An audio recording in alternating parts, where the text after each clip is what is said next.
This brings us back to something which is very interesting, and that is that verse. وَلْتَكُمْ مِنْكُمْ أُمَّةٌ يَدْعُونَ إِلَى الْخَيْرِ. Let there be amongst you a people that call towards goodness. The issue here is, what is goodness? What is it? Because it's technically impossible to define. I don't know if you've ever thought about it. If you've ever looked into goodness, I mean, the philosophers have been struggling with it for over 2,000 years, so I don't think anybody here will be able to just define it like that. Because when people say, well, goodness is giving charity and doing this and doing that, that's enumeration of examples. That's saying, I ask you, what is a car? And you say, well, it's a BMW, it's a this, it's a that. That's not answering the question. What is goodness per se? People will struggle.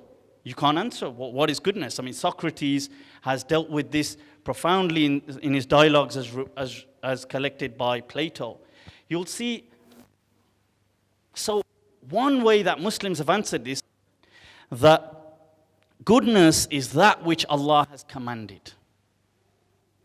Okay, this is known as the divine command theory. Right, so if that's what goodness is, it's what Allah has commanded, then this raises a critical question that we have to know what God has commanded. Like if you don't know what Allah has commanded, how can you be actually going out there saying, well, do this, this is good? An example is, let's say in the time of the Prophet ﷺ, you have, let's say, an incident where Umar ibn al-Khattab hears one of the companions reciting the Quran in a different way. He doesn't know. This is a famous story. He drags the person to the Prophet ﷺ. The Prophet ﷺ says to him, relax. What he's doing is okay. Obviously, he didn't know at the time that that was okay. Another example, let's say there's an incident in the book of Tirmidhi where two companions had gone off traveling.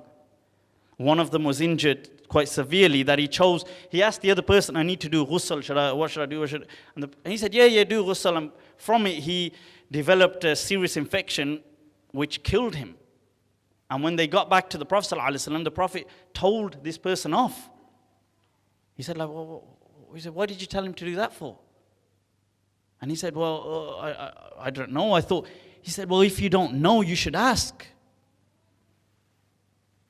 You see, so knowledge, when you are enjoining or commanding something, becomes an imperative. It is absolutely necessary. We have people, and the reason I'm raising this is only a few months ago, within the UK, we had some people, they were imprisoned over some things they were doing, especially in London.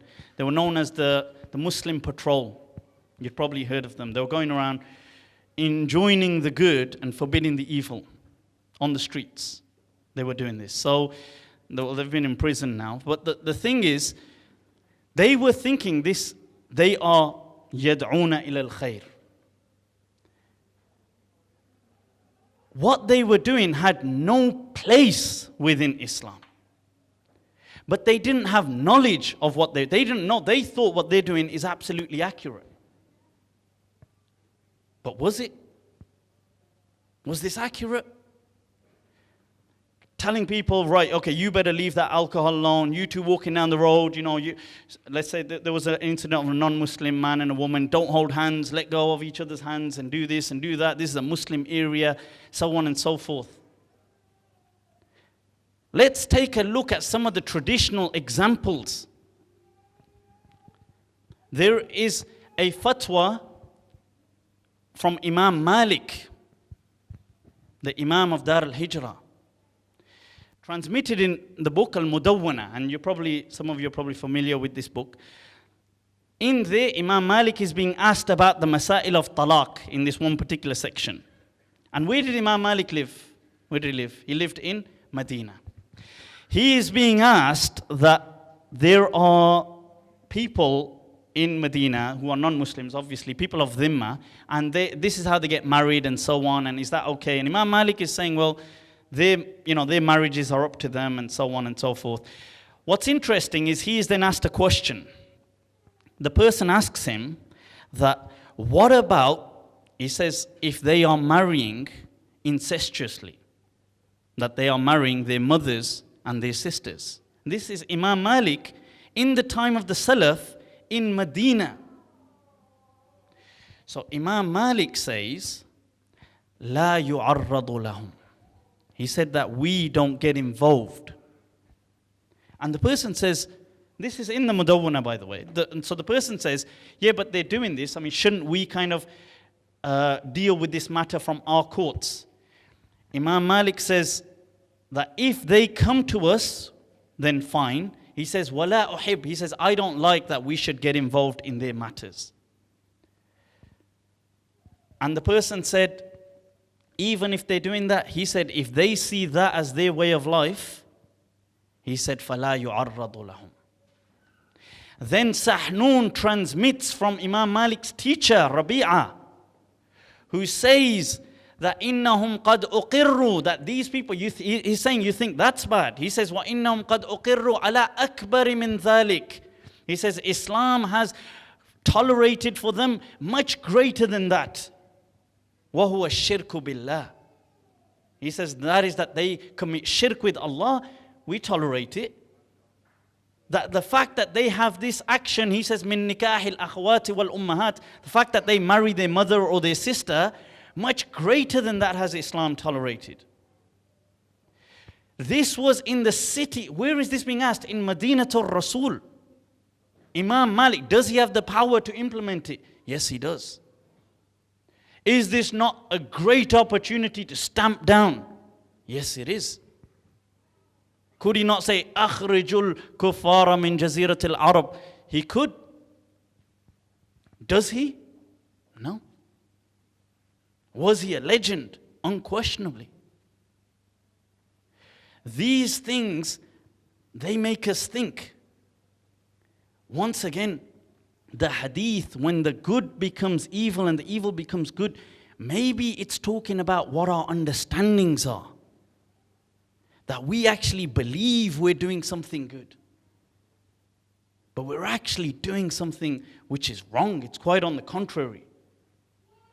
And the good in itself perhaps sounds strange to us. If somebody said that to us today, no, just let them be, we'd think, what the hell? It sounds strange.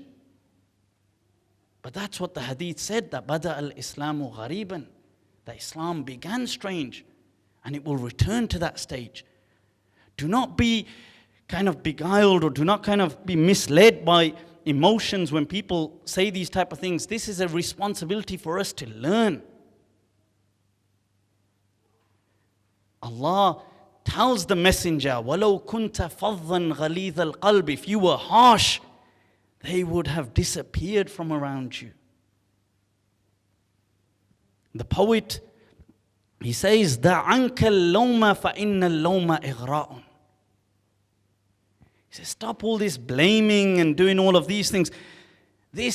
All it does is just makes matters worse. He says, فَقُلْ لِمَنْ يَدَّعِي فِي الْعِلْمِ فَلْسَفَةً.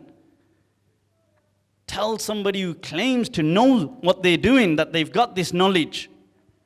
حَفِظْتَ شَيْئًا وَغَابَتْ عَنْكَ أَشْيَاءٌ. That yes, you may have learnt a particular thing, but so many things remain hidden from you. That yes, but this, no matter what sometimes people are doing, this we have to understand. There was a person that Allah has told us about in the Quran who thought himself so mighty that he said, Ana Rabbukumul A'la, that I am your greatest Lord. Ana Rabbukumul A'la. Fir'aun. What does Allah address the prophets with at the time, the messengers? اذهبا إلى فرعون. Go to Fir'aun. إنه طغى. Allah is saying that he has crossed all limits. إنه طغى. فقولا له قولا لينا. Say to him a kind word. لعله يتذكر أو يخشى. Perhaps his heart might soften. Perhaps he may take heed. Allah knew, but still, this harshness. The poet says, there's an Urdu poet who says that is tarah saath nibhana hai dushwar sa, tu bhi talwar sa, main bhi talwar sa.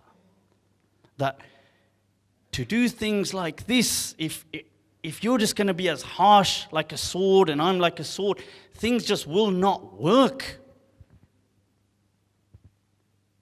I need somebody that can understand. He's saying that somebody that can see the humanness of the situation.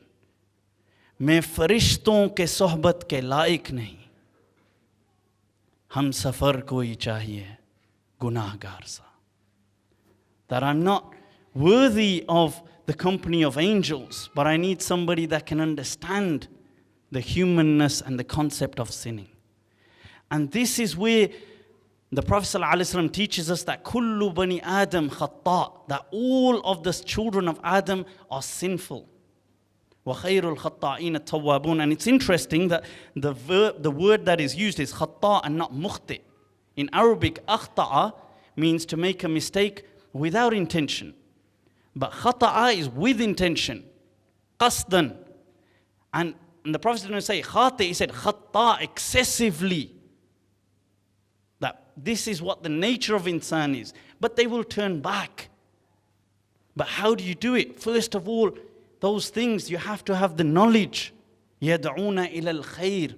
They call towards goodness. They have to know what goodness is. Secondly, it isn't about them. Thirdly, it's about doing things in a wise way, the outcome. أُدْعُوا إِلَى سَبِيلِ رَبِّكَ بِالْحِكْمَةِ. That call to the path of Allah with wisdom. And this is